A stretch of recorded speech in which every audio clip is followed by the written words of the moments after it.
this is the interesting thing about that lady and why she was loved in the world. That I'll tell you why, how I come to think about this, and it might put it in some perspective. So I was on a roof in Libya, and I'll be really quick with this. And we thought we were going to die. So there's rockets and missiles landing, and it was just horrendous. We were getting small arms fire. We were the last people to leave Libya, and we had ISIS pushing in. We had the militias fighting. We were right in the middle of it. And then we learned that the person who was in charge of this thing that I was working on for the European Union, I was in charge of their coast protection. They hadn't ordered all the ammunition. We had no spare ammunition, just what we were carrying. So we were going to die, effectively. So they're shredding all the stuff in there, and we're getting ready to do something, but we can't get out. So we're on the roof, and we've got our positions, and we were talking about who was going to kill who with the last round. And you probably had experiences, Sean, yourself, when you think you're going to die at that moment in time when you have nothing at all in your life. You start thinking about different things, and generally you start thinking about the people you love. And you go through that person, and you feel joy and happiness. And because I had to get my mind on what I was going to do, I didn't have time for feeling sad. You just reflect your life. And you think about your children and with pride. And, for me, it was, and make a few videos saying goodbye to everybody and this, that, and the other. And it's on your cloud so they can access it if they need to. And you do all this, and then you get on with the job in hand. And I've had this a few times, but on that time, when I was thinking about people, I thought about the princess, and this is what freaks me out. For months later, I kept thinking, why didn't I think about her? I didn't know her that well, and then it caused me to do a lot of research into it and how high performance people, she certainly was, perform and how does it work? And they say that your invisible PR that you do, people see it. The things you do for others with passion, not for the photo shoot, not for this, and we as human beings can see that. And when you look at some of the stuff she did with the AIDS victims and this, that, and the other, she put herself right out there. Probably one of the first people we've ever seen hug an AIDS victim. And when people were seeing this all the time, there's no story behind it. She didn't have a massive campaign behind her telling everybody how good she was. It was just her as a human being. And having met her, she changed my life. And when I say to people about Diana, how do you feel about her? 99% say, I loved her. There's a difference between love and like, isn't there? Massive difference. And she had that special thing that makes people want to like her, to be like her. And when you get a person like that, had she been alive now, I know that the things you were creating then for children and various things around the world, I think she would have made a massive difference to what we're doing now. She could have changed a lot of things that we're having problems with now. But obviously she's not here, so it never happened. So, Lee, we've interviewed all kinds of people with all kinds of perspectives on Diana's death, from Lady Colin Campbell to David Icke. There's so many different theories. And you said that you're friends to this day with Trevor Rees-Jones, the bodyguard who survived the crash. What's his perspective on what happened then? Well, Trevor can't remember. That's the thing with him. It was eating him up. When he came to the family house in Oxted, and he came and I saw him. He was about my size, 6'2", about 15 stone. He's a fit guy, ex-paratrooper. And he came, and I'm looking at this shell of a man, hideous. I think he had 152 pieces of titanium in his face, which they reconstructed from one photograph, just one grainy photograph. And I saw him, he must have lost half his body weight, and he couldn't walk, other than being assisted by someone.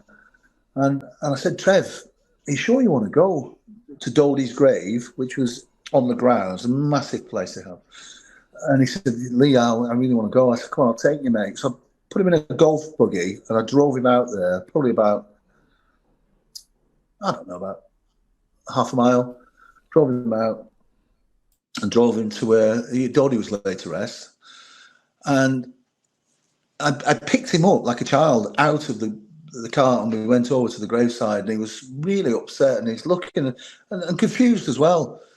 And it was a really emotional time for me and him. And I'm holding him, and he said, Lee, I've been involved in the biggest thing the world has ever seen, and I can't remember a thing, and it just eats me up. That's crazy, eh? He can't remember a thing. So what? Like, he's not got complete amnesia for his whole life. Though, what do you know? What the last thing was he remembered? He can remember being in Paris. He could remember things before, but he just could not remember anything from probably leaving the hotel to when he recovered in hospital. So it was just that space of time before the incident. Yeah, and what actually happened. So what do you think about the rumours that she was pregnant and stuff like that? I tell you what, I don't know. I know when it came out in the press when she was in Santa Fe, and there's a picture of her there with a swollen tummy, and is she pregnant? And when we looked at it in the press, we said that's been doctored, man. She wasn't like that. But back in the day, then, you know, they were doing stuff like that. So the picture wasn't a true picture of her, but we had a little sweepstake, you know, because we didn't know, and it never crossed our minds until we saw it in this newspaper, a national newspaper. So whether she was pregnant or whether she wasn't, I don't really have an opinion on it. I just don't know. But what I know do you? Sorry, Sean, go on, keep going. Yeah, keep going. When you read the conspiracy theories, and obviously I know a lot about what happened in the tunnel and all the rest of it, and the time delays and all that stuff. And I get when things are uncertain and people just say, I don't get that, it's easy for people to make reference to various things. So although I've not got involved in it, I know we know now that the accident didn't kill her. It was the time delay on getting from the accident to the hospital. That's why she died with a small bleed in one of her lungs. One of the latest pathologists has said. So, you know, people ask, you know, why was the crime scene? Well, was it a crime scene? Why was it washed and jet washed shortly after? Why were the cameras off? Why didn't they find these bikes that would follow in her? And there's a lot of whys there, isn't there? And I just don't know. I think it was an accident. I think it was caused by somebody else in that tunnel, and I think those people were working for a government, just keeping an eye on her. I think it was just something that, whether they were involved or not, I think it was just a tragic action. She might have nipped something, hit something, I don't know, or, you know, the driver. But what I do think is that there were people from a government in that tunnel at that time that saw what happened. Lee, can you detail what happened in the tunnel then, please? So it depends on what account you're listening to. So the driver was speeding. He'd had alcohol, and they run into, you know, one of those pillars in the tunnel, and the crash hits. They don't have the seatbelts on. Dodie would never wear a seatbelt. I'd fall out with him. I would never drive any of the family without a seatbelt. And if Mr. Fayed caught you doing that, you were sacked. Dodie was a bit of an enigma. He hated wearing his seatbelt, but he knew when I got in with him, he'd put it on. I just wouldn't move. I'd call his dad and say, "You need to speak to your son. He won't put his seatbelt on." I didn't care. I worked for Mr. Fayed. I didn't work for him. And so Trevor had his seatbelt on. When he left, he didn't have it on. And this is another conspiracy theory saying, well, he then put it on later. Well, that's standard drills for a bodyguard. You know, when you're leaving, you don't put it on, and when you go when you're getting to your venue, you take it off. And there's a lot of reasons for it, but one of the reasons in Northern Ireland you used to do it, you used to set off and leave your door open. If there's a device on, you'd hope it'd blow you out your car. if you couldn't check your car, if you're in an area where you couldn't check it. So it's probably ingrained into a lot of the British mill. So him having his seatbelt on in the tunnel, and he didn't when he was setting off, that's standard drills. But when the car hit, his body could have a seatbelt on. He took all the impact for the princess. So she only had a broken arm, I think, and a cut on her leg, and this tear in her lung. So her injuries weren't life-threatening at that time. What happened to them made them life-threatening and eventually killed her. This is absolutely mind-boggling. So how far away was a hospital that could have saved her life? I don't know the exact distance, Sean. It's something I've looked at it a lot, but it's something I try and detach myself from. But I think I'm right in saying that you and I could walk there quicker than it took carrying someone than it took for that vehicle. But apparently the French claim it was protocol at the time, and whether it was or whether it wasn't, but it was interesting that we had the inquiry into the accident. Years later, we had the coroner's inquiry. And a lot of the evidence that came out in the coroner's inquiry contradicted the first inquiry. But by then, it was out of the public mind. It was gone. It was, let's move on. But the French pathologist and their toxologist didn't come and give evidence, and the doctor didn't either, I believe, because he said it wasn't in line with their national security plan. Wow. When this starts happening, and it gives people cause to think, I don't get that. That's what the issue is. And I think the issue is because there was people from government agencies there, they started manipulating the story.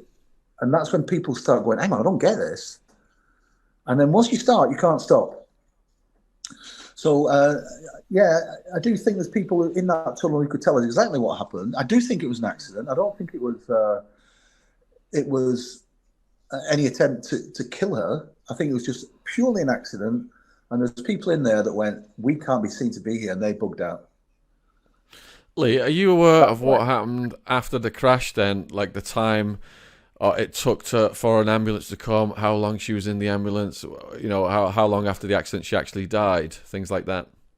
Well, I think she was still alive when she got to the hospital, but the time scale and all the rest of that, it's if people are interested, you can read about it. You can get access to the coroner's inquiry and read exactly what happened.